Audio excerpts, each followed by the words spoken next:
Hello everyone, welcome back to GreatMovieFan's YouTube channel. I'm Luke and today I have my very special guest back, Miss Kayla. Hello. You may have remembered her from my reviews of Star Wars The Force Awakens and Ghostbusters, and I just had to bring her back for Suicide Squad. What's up, squad? Oh my gosh, this movie was amazing. It was great, yeah. Yes, absolutely amazing.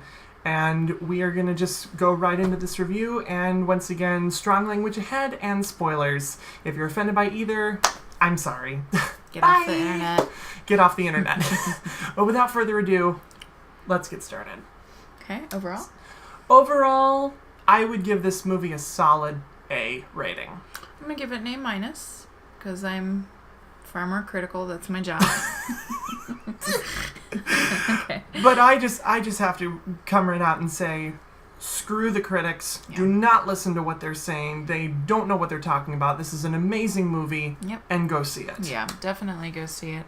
I understand why the rumors for the fan petitions were going around to shut down Rotten Tomatoes because of the reviews from the professionals.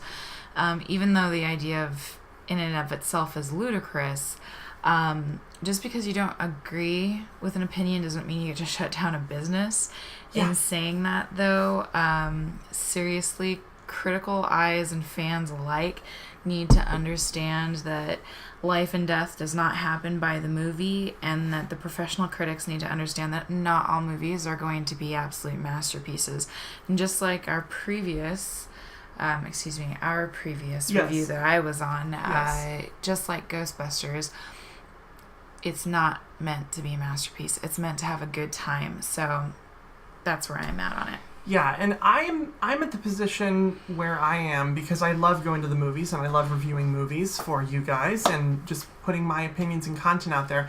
I'm the kind of person that if I'm excited for a movie and it gets bad reviews, I won't listen to them, and I will judge the movie for myself. Mm-hmm. I mean, they do have an influence, critics do, but the actual moviegoer is who I believe should have the final say, because they're the ones that keep these movies going. It's not critics. We pay for it. It's fans. Fans pay for it, and we buy fans. the merch. Yes, we do. And fans are the ones who want to see these movies get made. That's right. Here. And like I said, the critics got it wrong with this one. Yeah. So let's get started. And spoilers.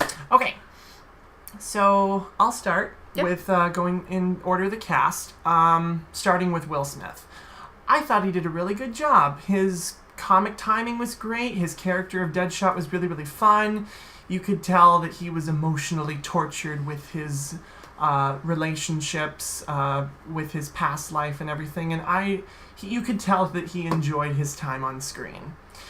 But the person who I am obsessed with, she's on my shirt, she's on this button right here. And if you need any more proof that Margot Robbie is an amazing person, just watch this movie. She's so fantastic. She captivates every time she's on screen. She's nutty and crazy, but so fucking great. I absolutely love her. What? Oh, got it. Sorry. Don't worry about that. Let me see. Jared Leto as the Joker. I thought he did a very good job. Definitely batshit crazy, but it works so well. And after seeing this performance, you have my thumbs up to either have a Batman movie with him reprise his role or a Harley Quinn Joker combo duo movie together. I loved it. I loved his performance. I thought Jay Hernandez was fantastic as El Diablo. Stole all of his scenes. His timing and his line delivery was pitch perfect. Mm-hmm. I thought Jai Courtney's Captain Boomerang was amazing, fun, kooky, and his obsession with his pink unicorn was pretty frickin' adorable. Viola Davis is just like the queen. She's so amazing.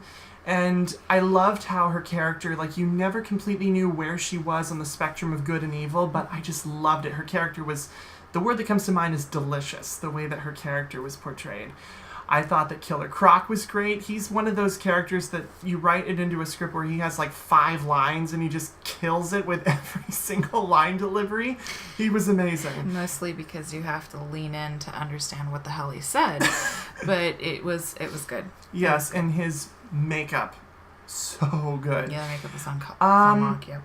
Ben Affleck, he comes back in this movie, and I have to say it's great to see him in Batman mode. Absolutely fantastic. 3 times, briefly. Yes, 3 times briefly, but still very, very good, and I can't wait for Justice League and hopefully his standalone Batman movie. I hope that that is still going to be a thing, because I want that to be a thing. I thought that the Flash does a cameo in here, which completely took me by surprise, which is very exciting. They brought back the actor who I completely am forgetting his name, who played him in Batman v Superman. He's going to play him in Justice League, but I can't remember his name. I love that actor, but I cannot remember his name for the life of me right now. I feel bad. But his cameo was great. And I thought overall, the world building was fantastic. The special and visual effects were amazing. The costumes for each and every one of the characters is so... I love it. It's so character specific, and everybody is dressed perfectly with their costumes, especially Margot Robbie as Harley Quinn. Absolutely fantastic. Now I'm going to turn it over to my comrade in arms, Miss Kayla, and she's going to give her thoughts and opinions on the cast. Okay, so I've been waiting for Suicide Squad for a long time. I was telling Luke on the way home, I don't dress up. I don't buy merch. I don't make a big deal out of things. I've got pink and blue eyeshadow on right now. I've got a tattoo heart. Earlier I had tattooed knuckles. I've got purple and green nails. There's no joke. I have loved Suicide Squad for time immemorial. And the Joker and Harley Quinn have always been my favorites. I'm a big fan of the bad guys. So yes, without she further loves ado, the villains. it's good to be bad. So, my cast reviews. Will Smith gave a solid performance. He's a solid actor. There's a reason why he collects his paychecks and goes home. I didn't think there was anything bad about it. I didn't think there was anything particularly stellar about it. He was just Will Smith cast as an anti-hero. Margot did a good job with facial expressions, but I definitely don't think she can hold a movie on her own. Lots of adoration, because this is really the first time the vast majority of this internet generation has been exposed to Harley Quinn. They didn't grow up with her, and they just they are embracing her, because Harley in and of itself in the DC comic world is an amazing, amazing character, and she is easy to embrace in her insanity. But while Margot is a great Harley Quinn, no doubt, she's much more wicked and a much more serious character in the comic books, even sometimes slanting worse than Joker.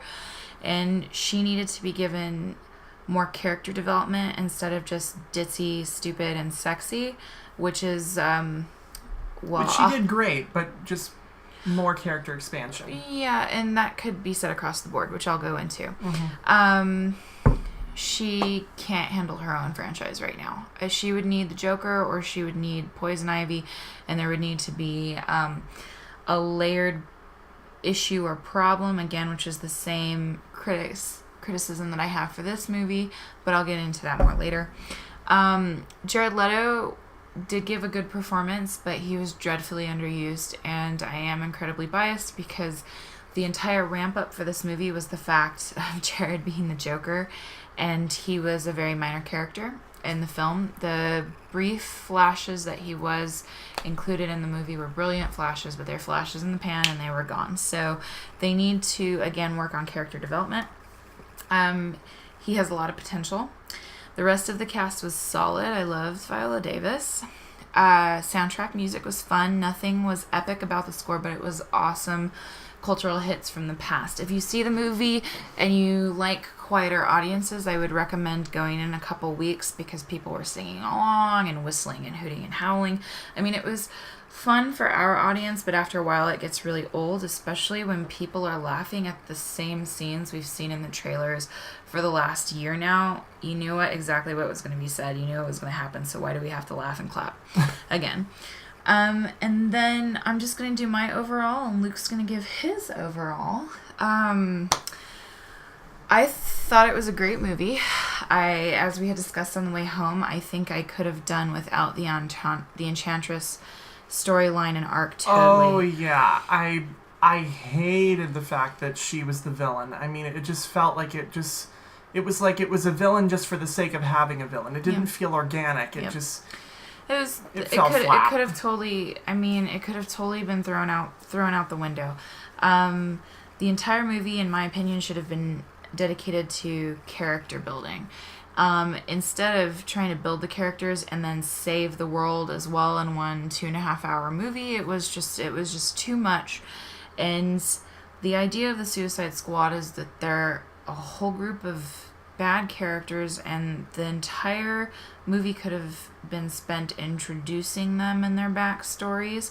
I mean, it was titled Suicide Squad, not Suicide Squad Battles the Enchantress, you know. They didn't need an additional storyline for the squad to attack. I hope that the franchise spins off and we're given a chance to fully love the bad guys instead of just given a weak plot to throw at our anti-heroes. Really, the movie deserves a B rating, but I'm such an old school fan that I have to curve it to an A. Joker was my first crush, and this was my being given a chance to not sit through 2 hours of The Bat for the 18th time and to really see my bad guys in action, because it's good to be bad. Yes. I love my bad guys. They just have more character than the good guys, and they have a lot more fun. Yeah. Overall, like I said, I gave the movie an A. I know we're only 8 months into the year, but this is so far my favorite movie of the year. It's Ditto. absolutely fantastic. Yeah, ditto. I think going off of what Kayla just said, I think that my biggest critique, even though I loved Batman v Superman, my biggest critique is that I felt like it was too much material in one movie. And I feel the same thing with Suicide Squad. I feel like they're trying to, with BVS and now with Suicide Squad, they're trying to build franchises, but I think they're trying to do it in a hurry to get a tentpole movie made so that then you can go forward with the franchise. Yeah. And I fully support it. I just hope that the script is always priority. And you know, it's not from being reality driven. It's not, unless you've got the Weinstein brothers on board and you are trying to get an Oscar.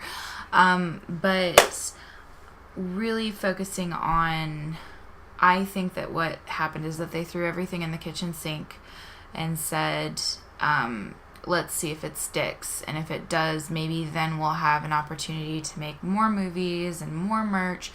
I just think from the perspective of being an actual Suicide Squad fan, they really could have done a lot more with character development.